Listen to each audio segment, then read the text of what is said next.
An Ironman triathlete, a 13-time Boston marathoner, the holder of 3 Guinness World Records, a mountain climber, a world traveler, and an entrepreneur who founded a company that now has 27 locations and serves corporations all across the world.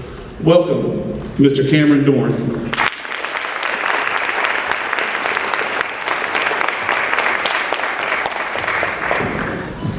Thank you, Lloyd. It's great seeing some familiar faces, faculty that showed up, Dr. Sherden, Dr. Moore, Dr. Stevenson, so forth, and Dr. Love. we got a blank screen in front of us. How does that make everybody feel? Good. The future is unwritten, okay? But I live in Laguna Beach, California. It's about 2,800 miles away. I want at least one thing to resonate with you all today. So I want to ask for you to all take out your phone right now, and don't turn it to airplane mode, but turn it off. Okay? In life, so everybody take it out, turn it off, go black. To get, you must first have to give, right? I want to create that space so with the information and everything I'm telling you in the forthcoming slides, I want you to think about how it applies to you. I'm 37 years young. 16 years ago, I was sitting right where you're sitting. In that space and time, I have started, like Dr. Lloyd said, the Suitcase of Courage. We're almost in 30 states. I've set 3 world records, won 2 national championships, won about 60 races, and then visited 68 countries. Life's been great. Mom and Dad here are still living, thriving, and supporting, right? I'm so thankful for where I'm at, but my intention and my goal is for you to take this away as it relates to you. So, show of hands. Does anyone here have a goal that they're working towards, something they're really motivated at? There we go. Okay? We're going to talk about goals. Does anyone here have a sport they're super passionate about? They want to be the best at that. Let's put that hand up high. Let's get used to raising the hand up high. There we go. Awesome. Does anyone ever want to be the best at that sport? Yeah? Cool. Does anyone want to be a world record holder? Come on, more hands. Anyone want to be a millionaire? Yeah? Come on, let me see it again. Where's the millionaires at? That's awesome. Well, I'm just going to tell you, I've done all those things before 30, and I'm trying to tell you how to do it at the end of the day.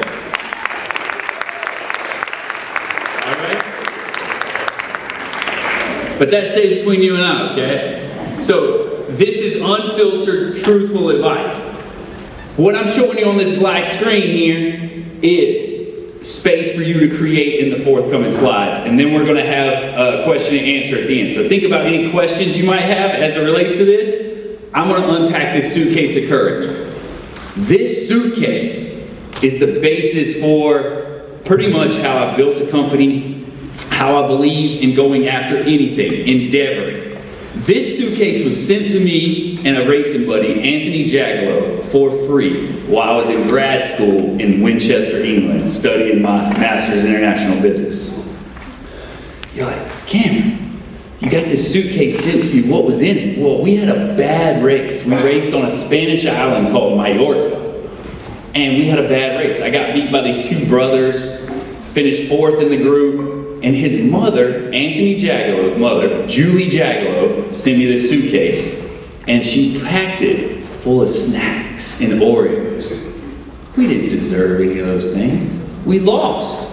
So what we did was unpack that suitcase. We put all the snacks down on the shared table to give to everybody else, and we went to Southampton. All right, Southampton is the same place the Titanic left out of. It's also a port where back in World War II, the greatest generation, who were our age, go in and fight in a war because they were there. They didn't have the opportunity to learn and grow. They were just thrown into it. We took our bicycles and cycled around the Isle of Wight for 80 miles and had 1 ice cream cone because we were really hungry at the end.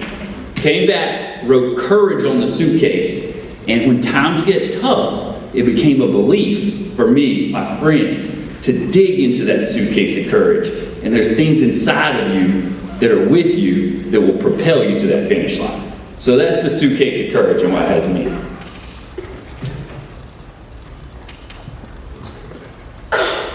Okay. Who doesn't love a good treasure hunt? Can everyone follow that map? I drew it the other day.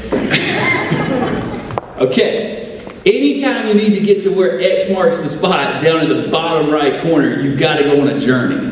So we're going to go on a little journey in the forthcoming slides, and I'm going to pull out real items from the Suitcase of Courage, tell a little story, and give you a takeaway, all right? So this is where we're starting. See that down here? The little strong arm, flexibility, and then we're going to end at the X. So let's all prepare for the journey ahead, okay? First one up. Any journey, we're going to ground in. We'll watch a little video, okay? There's going to be struggles, trials, and tribulations along the way. But I really want you to think about what that goal is that you're working towards during this 4-minute video and just really internalize it. One way I like to internalize it is when things, everybody says speaking might get you nervous or hanging on the side of a mountain might get you nervous. I like to start with my breathing. So as you're doing this, breathe through your nose. You can put your hand on your chest, breathe into your chest, breathe up, or breathe into your belly, then up through your chest, exhale. So I want you to work on lowering your heart rate, really focusing in, and we're going to watch this beautiful video, and I want you to think about what it means to you.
think it's such a beautiful video. It's like the essence of life in a way.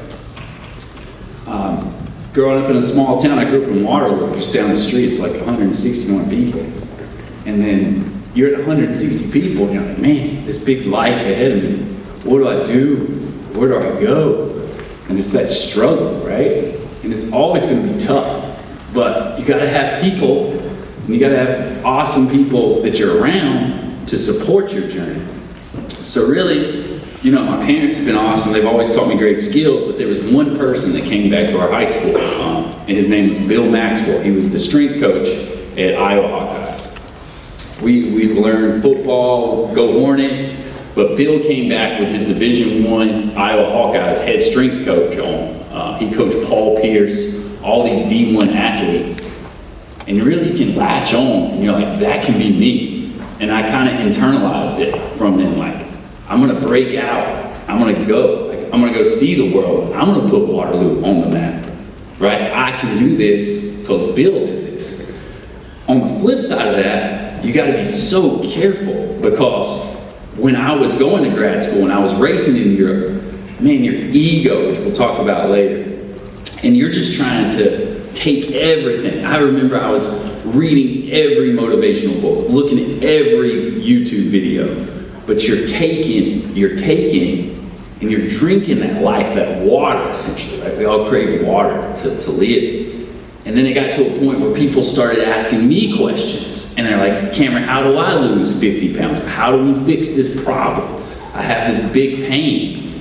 And then I started thinking about myself as like the water that flows up here in a delta. So it's going this way, it's going that way. Where am I spending my energy, right? A lot of people are coming to me and I'm having to spend it this way, I'm having to spend it that way. I gotta get above this. So where does water come from, right? We'll see some of the highest mountains in the world in the forthcoming slides. It comes from like the Karakoram, which translates into dark rock in Pakistan. It's never seen the light of day, but I've climbed up there and I've felt that light inside me, and I want to release it to others to see and light their way. So that's what that means to me across the way. Going deep in slide 3, you know. We go to the next one.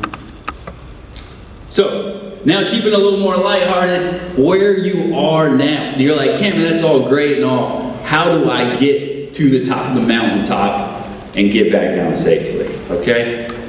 Let's go with the first thing. Alright,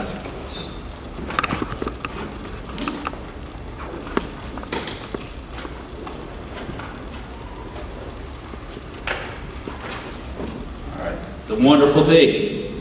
Anyone know how many countries are in the world? Any guesses? 178.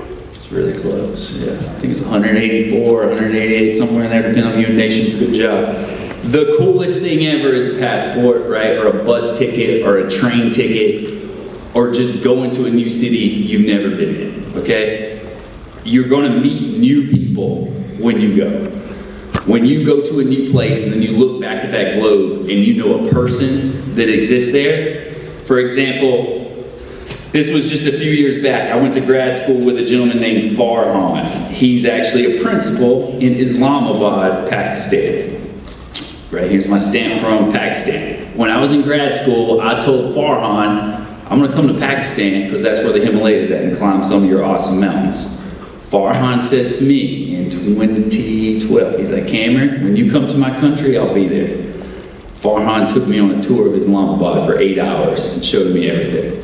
We have drastically different beliefs. He looks different than me, I look different than him. It was just Farhan and I in a car together, talking, being, and it's some of the best experiences.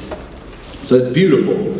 The new place on the map, but what can you do is make friends in new circles, right? If you're a basketball player, go talk to the lacrosse players. I know soccer and baseball don't get along sometimes. That's okay. You can be friends, right? Go talk to someone new. Learn about their life. Learn about where they're from and share yours too, and just connect, right? You don't have to agree with everything, but go to the library, the Larry Jackson Library. Get a book. I am all about nonfiction. I keep a spreadsheet of a start date, end date when I start reading a book, and lessons learned. Maybe a little too intense. However, I started reading Stephen King. He's pretty wild, you know? And then it's cool to connect those dots of what I learned in fiction versus nonfiction. So there's no right or wrong there. I'm going to show a video one more time because when I was here at Lander, right, I was working cutting grass, had about 7 yards, including a couple churches. I coached at the YMCA as a trainer, as well as I refereed basketball and soccer games. One of the clients that came in, his name was Mark Vaselli. I always say his phone number out loud. I'm just going to change a digit, 377-0874. He told me, he's like, Cameron, you need to get an internship. You need to take this. You got so much energy from triathlon. That's when I was starting to gain ground. He was like, you need to go to Denver or Oregon. I'm like, dude, I'm from, what, Denver? Broncos? Oregon? You know, like I don't even, at the time, I was not even exposed to that. He's like, trust me. I was like, okay, I trust you. He called, and a gentleman that owned the company, Health Right Products, which was a company that we did filling of 2-piece capsules. It was like probiotics, enzymes, all these things I didn't even know about at the time. He's like, there's your internship. This video I'll show you, and I'll catch you up on the story after. But here is why I say yes to things. So, one more video. There's something really appealing about the Krispy Kreme challenge. We drove hours. We make it flying colors. Maybe it's the cool outfits you can wear. I'm dressed for the occasion.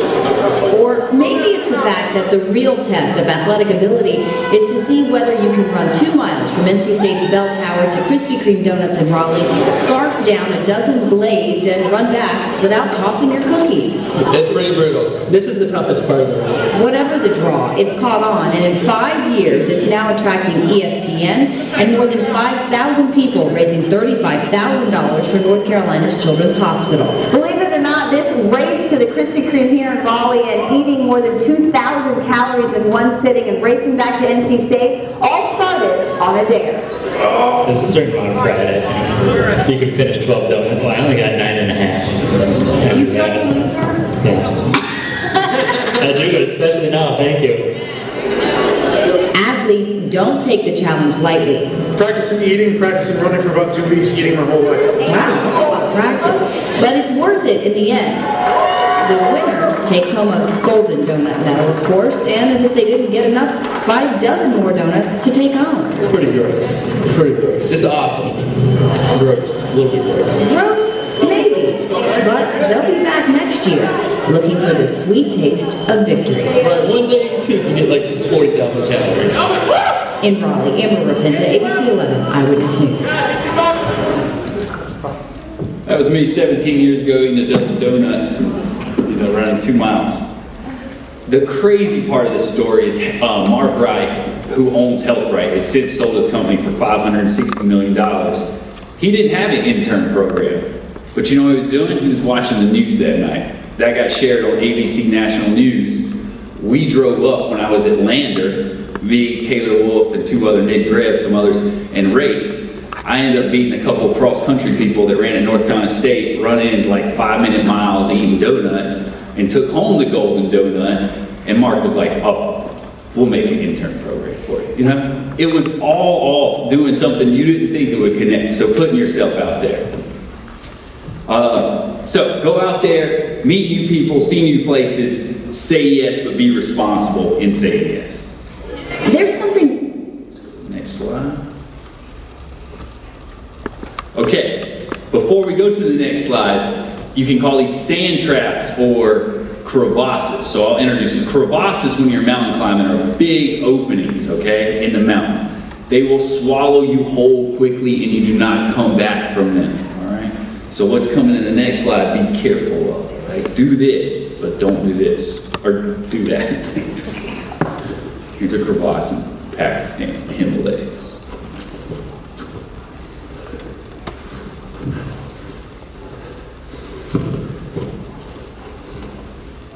Good. My 2 points you are right there. Our friends should check off another bedroom. No? Come on. All day clear. Big debt. I started a company, I didn't have a credit card till 2 years in, all right? Everything you take on, balancing your checkbook, okay? I kid you not. Debt is a lifestyle you do not yet deserve. Just because someone has a nice fancy car, whatever it may be, don't worry about that, all right? Anyone can get approved with 0 down and so forth, all right? B, I did not buy a house until I was in my 30s and I knew exactly where I wanted to be. Flexibility brings opportunity, and the projects that I built, I moved to, right? I made sure I liked the place I was at before I put down roots. So just know that getting yourself behind and spending too much too soon puts you under the thumb of that debt. So be very careful of that moving forward. Right? Financial Samurai is a great mentor of mine. He actually worked Goldman Sachs. I still have the same car that I had at Lander University. My dad is up there, he's like, you learn how to take care of your car and to take care of you. He also said that about other things, and it applies to everything. So, take care of the things and don't love things that don't love you back. It's just material possessions, all right?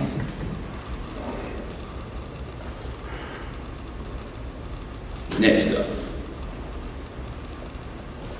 the goalpost. Oh, there's so much noise out there, right? Like, you want to get fit, you watch Instagram, do this, do that, right? There's so much noise.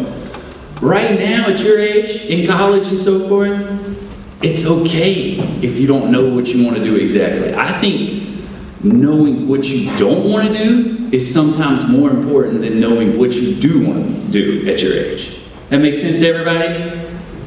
Knowing, hey, I really don't like that. I mean, for me, it's as simple as if I don't like something, it files away. Like my first job, I worked in fluorescent lights inside a cubicle for a long time. I was like, that's not really for me. And I kept coming back to it. I'm like, that's okay, but I really would like to see a window. Well, maybe I work up to the office sometime, right? But that is knowing myself. I like the way to create, to reach people, to engage people. I couldn't stay seated all day. So, I journal all the time, right? I call them my chapters of courage. They can go back, and they're deep notes about everything that I've experienced in my life. I also keep some pictures in there, things that fire me up. So journal, write things down so you can go back and read it later. One of the things I came up with is the I reach. Has anyone seen Stretch Armstrongs before? Yeah, pretty cool, right? They're like flexing, and then they reach out, and they come back strong. So I believe in standing for anything you're going after. Your goalpost is the first thing. The I stands for integrity. Do I have integrity in doing this? Would my mother approve if it was on the front page of the Lander form saying, I did this? Next is relationships. Keeping strong relationships with those people around me. Like, even though I live far away, my friends here in South Carolina I'm close with, my friends over there I'm close with. E, enthusiasm. Anything I'm going to do, I'm going to have maximum enthusiasm, not fake, but real. The A is agility, going back to flexibility and opportunity. Being agile to be able to come speak with you today. Being agile, keeping my body in tip-top shape if I want to run a sub-3 marathon, climb Mount Everest next year, whatever I want to do, I can do it. The C, having the courage to go do it. It's so easy to stay, right? Stay where you're at, but having the courage to get out of your comfort zone. And then H, the health. Am I taking care of my own health and being healthy mentally, physically, and so forth? So that's my overarching goalpost.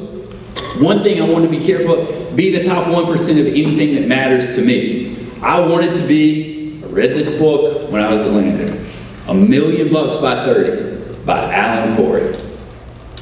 He has all kinds of strategies. And I was like, I'm going to be a millionaire before I'm 30.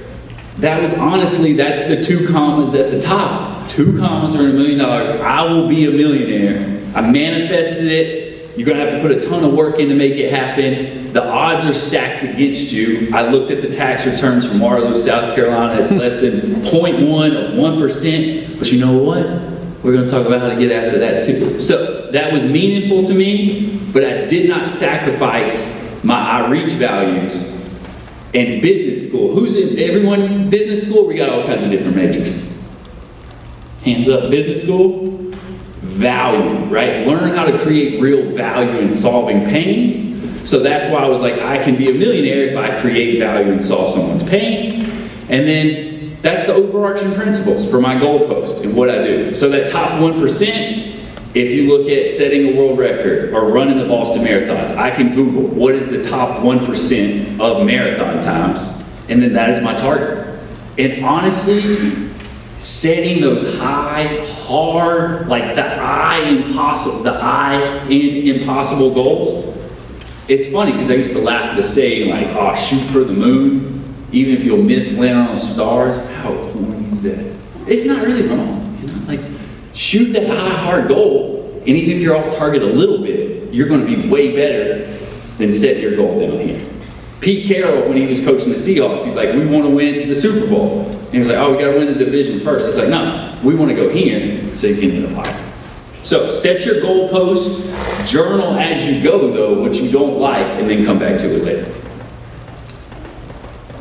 Next up, carrying the right light kit. Letting go of the heavy unnecessary. That's everything, so.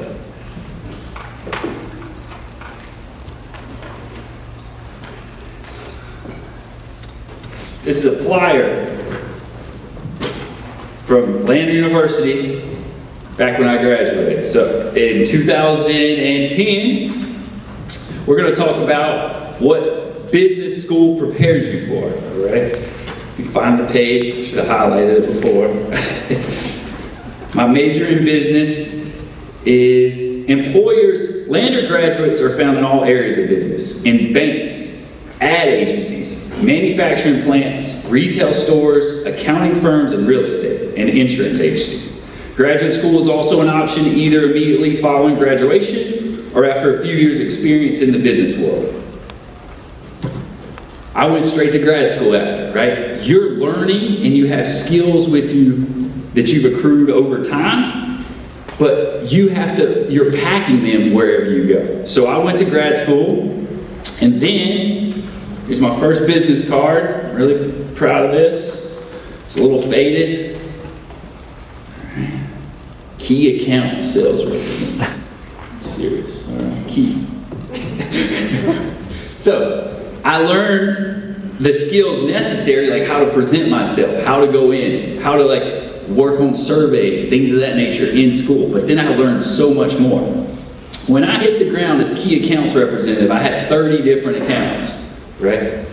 I learned about forecasting going back in the day. And I remember Mark Wright asked me, hey, what do you think, we got a forecast in 2 weeks. What are these sales numbers? I was like, those are $1 million numbers. I don't even know these people. He's like, well, give me a forecast. I was like, I don't have enough information to adequately answer your question. He's like, the forecast is due. So we sat in a boardroom. I had to pull some numbers out and talk about it. The thing is you're going to learn things as you go, and that's okay. So with the forecasting, we then grew the accounts. So the company, I was employee number 37 when I was an intern, and then when I was hired on full-time after grad school, I was like employee number 62. Well, it was growing so much, that's when I was racing elite triathlon. I had an actual sponsor called Now Supplements. I knew they were out of capacity. Dave Lindy was out of Chicago, and he's like, Cameron, we sponsor you, we know you work in supplement manufacturing, could you make a couple of these SKUs? We did a good job on these SKUs, so he gave us more business. Fast forward to the more business, that was a commission. I told the owner of the company I wanted higher commission, keeping my debt low, so instead of just a salary, but let me earn my commission. So I earned the commission, but then you know what the owner of the company said after I went in? He was like, that will make you one of the top 5 highest paid people in the company. And he mentioned my age. How would that make you feel? Pissed me off. It's the truth. Gotta say the truth. So what I did, I called my father. I had maybe $20,000 saved up. And I was like, Dad, that's not right. He's like, well, what are you going to do? I was like, I got $20,000 saved up. I know there's more inside of me that I can do, and there's value to be created. So I put in my notice. I didn't say 2 weeks. I did about 2 months. And that's me and one of my best friends. We actually road tripped from Portland, Oregon, where I was living, down to San Francisco. And along the way, I built that cabin behind the same car I had at Lander. And I sold everything on Marketplace, whatever it may be, put more cash in my account, and made myself to have more flexibility to go out and create value to the world. Now, me and a buddy road tripped across the U.S. with everything I owned in that cabin of courage for like 3 weeks climbing. We had to fix it because I spent less than $800 on the whole thing. And then, believe it or not, Suitcase of Courage right there with the passport and the backpack. I took that $20,000, I took my journal, and I said, I'm going to take 7 months and I'm going to go around the world. I'm going to circle the world. I'm going to run with the bulls. I walked the Camino. I went to Morocco, was on a train. I went to Nepal. I went and volunteered at these places. Lived well below my means. And then when I was in New Zealand, it all clicked about what value I could provide when I come back. And I had a call from a lady at Fujifilm that I'm very thankful about. And she gave me a shot to prove our business. So you gotta take that chance. Bet on yourself. So in saying that, has anyone got any paper with them today? It's okay. I just want you to think about it, all right? So I like old school. I still have a typewriter. Keep doing these things. Everything that's inside of you that you feel is really good, write it down on a sheet of paper. Then let go of everything underneath this line. I call it the heavy unnecessary. When we're climbing, we go fast and light. If you got the extra end of a toothbrush, it's going to weigh you down. If you've got somebody's holding on to your partner or your friends or his baggage, let go of that baggage every time so you can be your best every single day. And then go out there and get after it. But it really helps writing those things down and then just throw them in the trash or burn it. You know, because that's the way to go. You're just holding on the weight. So we're letting go of the anchor. One more crevasse. Okay. Taking care of your mind and body. We've all got an expiration date. It's just the truth. I want to delay my expiration date as long as possible and have my faculties with me. So I believe in, really, there's times to have fun, but I do like to wake up, get good sleep, wake up, do exercise, drink water. These simple things pay off on the long run. And the older you get, the more important it is. I'm 37. Some people in my class look 67. It's the truth, right? Your genes, it helps to have good genetics, but you've got to also supplement by taking care of your mind and body to be able to do what you want to do. All right. So next is the pain. So this is where it goes back. It's a little video of what we do in terms of the Suitcase of Courage became a project. Because what we do at the Suitcase of Courage is look at how employers treat their employees, okay? So by that, you've got this manufacturing company. Here's Fujifilm on the right. That's us after setting the Guinness World Record for the most people doing air squats consecutively. I think, I'm gonna pause this. So there we go. I think that world record to me no one talks about, but it was the coolest thing. Here's why. We saw as a nation that Fujifilm and their 8,000 employees was not getting their well visits, their physicals, going back and taking care of your body. It was only about 30% of the population was getting a physical. If you don't get your physical, you don't get your blood work done, you can't see maybe where there's a deficiency. Or God forbid you have the big C, or cancer or something. We need to get ahead of it. So we made a push for more people to get their physical, and then their site qualified for the world record. So they had to earn to be able to participate in the world record. The other thing is that air squat requires someone to go parallel, right, all the way here. That sounds easy, but for someone to do that for 1 minute that is 60 years old and not been working out, that's going to take stress off their lower back and relieve their hamstrings. So we had to train almost 1,000 people how to do the air squats that qualified. So we're working there really earn it, create value, and at the same time working on people not getting hurt at work is a big thing. So I saw this little niche and went in with the Suitcase of Courage and solves these big companies' problems. Someone's hurt at work, it comes with a cost to the person, it comes with a cost to the employee, and we can make the whole workplace better. So that's how we actually create value. And now we have a staff of over 100 people with contractors and trainers.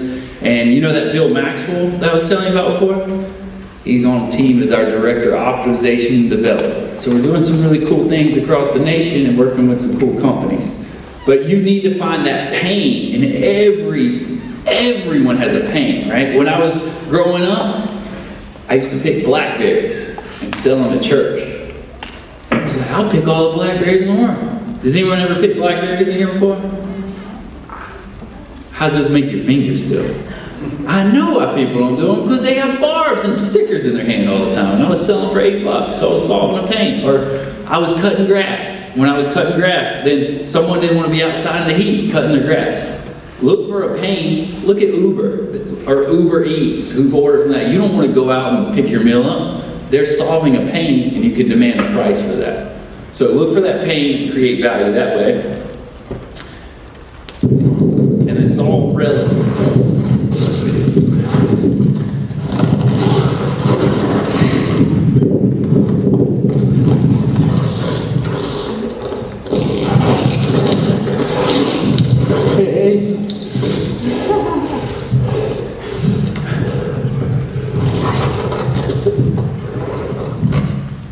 That's down in Antarctica, Mount Vincent, the highest mountain in Antarctica. It's negative 40 degrees. What I mean by that is when someone says it's cold, I was at the Hornets football game on Friday night, and they're like, oh, it's cold, and you're like, yeah, I just don't know. How, you can apply this though in life, right? If you study for a test for 4 hours, and you have to study 3 hours the next time, it's going to be easier. So everything's relative. That other picture there is on the Matterhorn. Has everyone ever Toblerone, like the chocolate? It's good, right? But last month I was climbing to the top of that. It was hard. I'm not gonna lie. But everybody's like, oh, it's cold. I was like, it's not that cold. It's just a little steep. So I think about the coldest I've been, or like the most exhausted. When I was racing a race, it's in there. It's a cup. It's out of Romania. Someone's like, oh, I'm tired, I'm staying awake. I had to run for 28 hours, and they gave us a map and a compass, and we had to navigate, and it started from Dracula's castle. I'm like, when the Paycheck Protection Program loans came out for small businesses, I was like, I'm gonna rock in front of this computer until it's done to protect my team, because I've stayed up 28 hours running a race, 24 hours doing burpees. So make it all relative. The one thing I want to caution you of, that's Laguna Beach. I live on the street right across. That's my beach I go to and swim, Rock Pile Beach. I tell everyone there, you're soft. Every last bit of it. It's a beautiful place, but the kids are all on e-bikes, right? I'm like, earn that thing. They're showing up to practice on bikes. I'm like, pedal that thing. So I say this because the best, and I've looked at what do the best do better. They always look for discomfort in order to grow, right? Complacency and comfort, it makes you soft. So just always go out and try to learn some new skill. Work on your weaknesses. That's where the growth is at.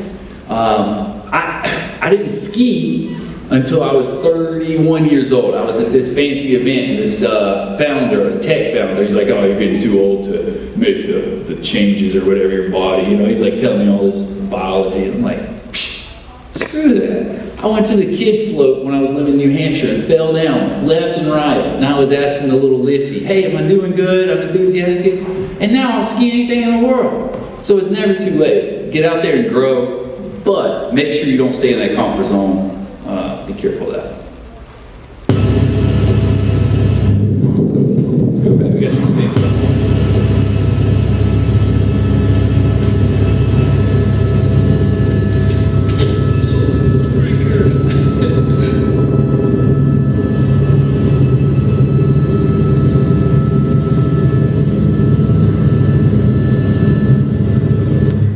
All right, so you're flying high now. That one video was running. I said, oh, freakers, I fell in a hole. The 3 G's will trip you up. I've said these before. There's just girls and guys. You got to be careful, you know? That's one of the G's. Could go either way. Glory, if you're just doing it for the glory, like look at me, or the gold, or just for the money, that's the wrong reasons. You got to have that deep inner why inside of you. So be wary of the 3 G's.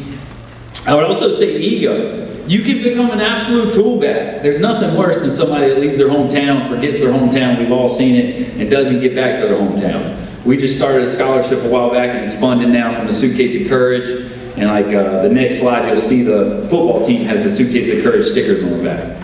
Stay humble, stay grounded, you know? So the 3 G's, that was a cliff. That was the highest mountain in South America, Aconcagua. We were taking a helicopter in and dropped us off at 14,000 feet, and we ran up over it and then came out and picked the helicopter. It's pretty wild.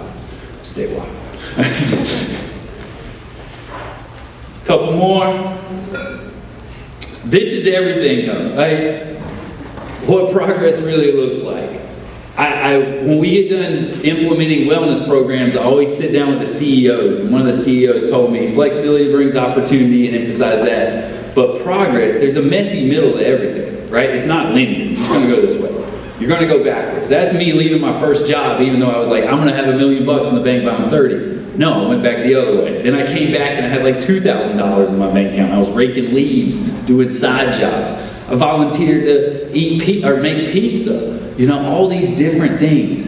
So there's going to be injuries. I was climbing great for the longest time, and we went to Denali, or McKinley, whatever the name is now. And yeah, Denali. And they drop us off on an airplane. We have sleds, me and my climbing partner. I was pulling a filing cabinet through the desert of Arizona to prepare this stuff. Like 140 pounds of gear. Strong, fit. Next thing you know, I twist my body. My thoracic spine, my T5 through T9 completely went out of place. It's one of the most remote locations in the world, and I couldn't even stand up to like put my boot on or take it off. That was a huge injury that I had to rehab from. Now I had to suffer through it. I didn't want to get rescued, so I bit down on my mouthpiece and then pulled my sled out 8 miles to get picked up, and then rehab. But you know what? 6 weeks later, I was running the Boston Marathon. And I kept my streak of the marathons going. So think about that when an injury takes place.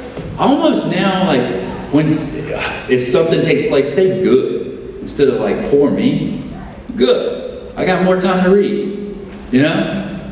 Frame it that way, and then just keep going. Build that resiliency.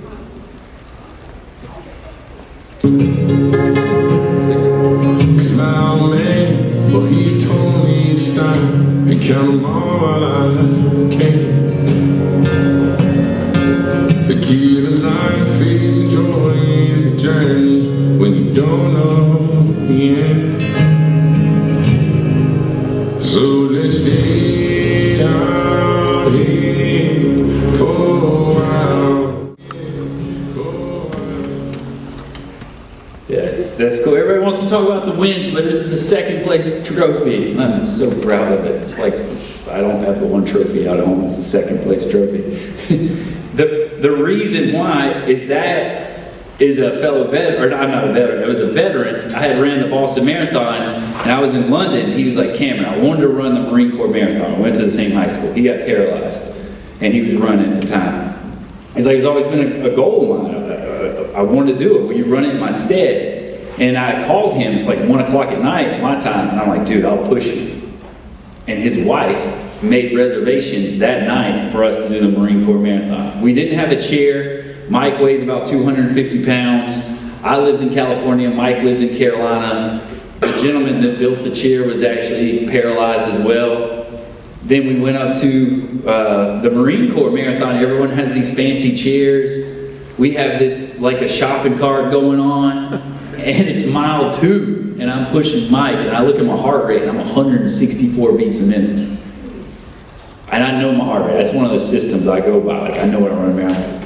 What is going on? Well, on the back of Mike's chair, we put a jug of maple syrup, gallon of water, and a speaker, you know? And the song came on, and it just like, everything connected in the universe. My heart rate lowered back down, and I had this deeper purpose. There's something bigger, I'm just telling you. And then we ended up cruising that race and went 8-minute miles, pushing that much weight. and the energy of people. It was the governor, lieutenant governor wrote us letters. Mike was on a speaking tour on all the news. He's like, Cameron, I'm going to name my unborn child after you. So, but there's power in doing something for others. That's the Hornets. Anywhere shows Hornets in here? There we go. Go Hornets. That school it talks about, so like a couple years ago I did a step up world record, and Wikipedia said there was nothing significant that happened in Ware Shoals since the closure of the middle. Well, that's the Hornets this year, 6-0 in football. We set a world record in there. Like, no, have that little chip on your shoulder and work towards it. But the Suitcase of Courage, we support them every year, and it fires me up to give back like that. So that's what it's all about. Light the fire for others, and you'll never go wrong. And then celebrate that success. We're at the end, you got to celebrate the success. This is last month. Huge street party in Zurich after we climbed our.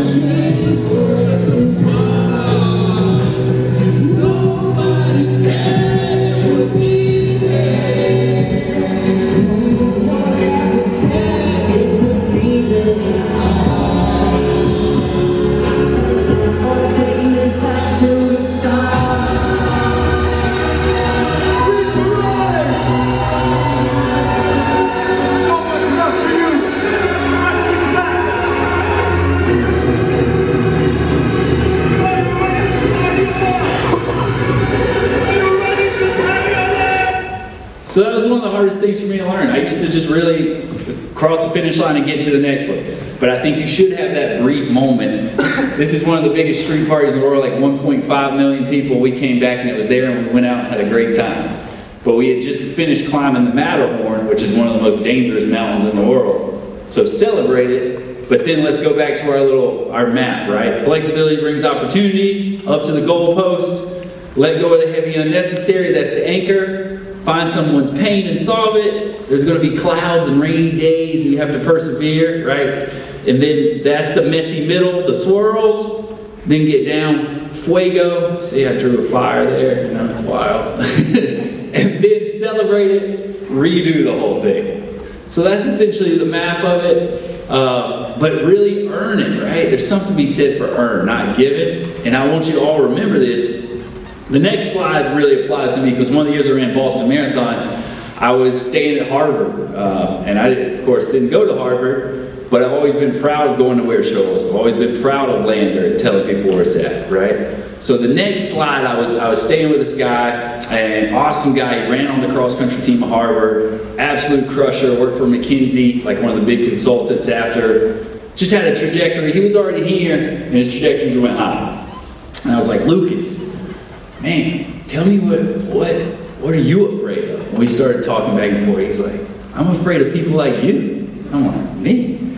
Because you gotta have a little chip on your shoulder. You gotta be that grinder. You gotta show up day in and day out and endure. Because we can take the punches that maybe someone that started up higher, they're in Laguna Beach and they look at their parents' house on Zillow and it's worth $8 million. That's not us. That's never going to be us, you know? So let's use it to our advantage where we come from and apply that. I want to show you a little video that motivates me to do so, and then we'll open up for Q&A after.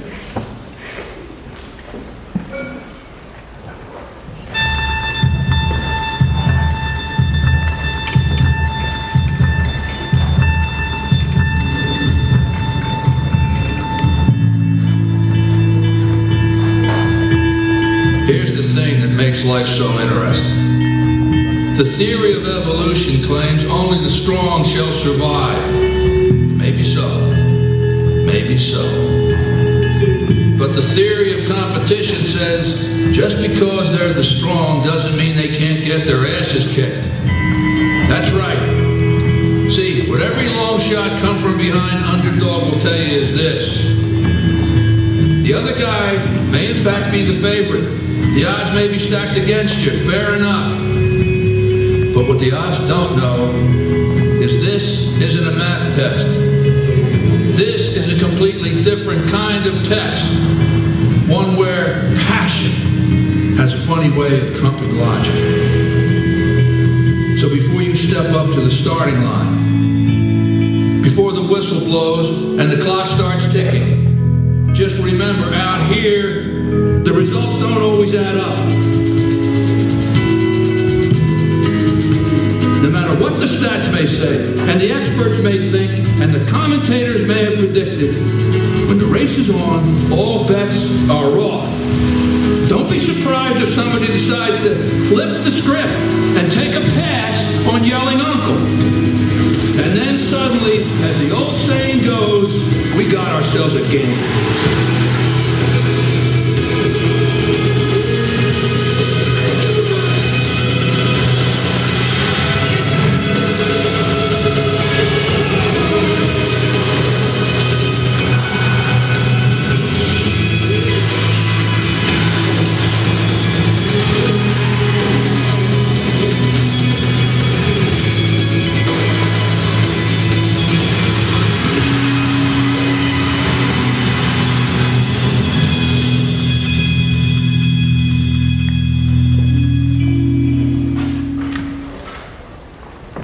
Been watching that for 15 years and never gets old. So that's what I have for you today. Stay wild. Just don't ever sell yourself short and get out there.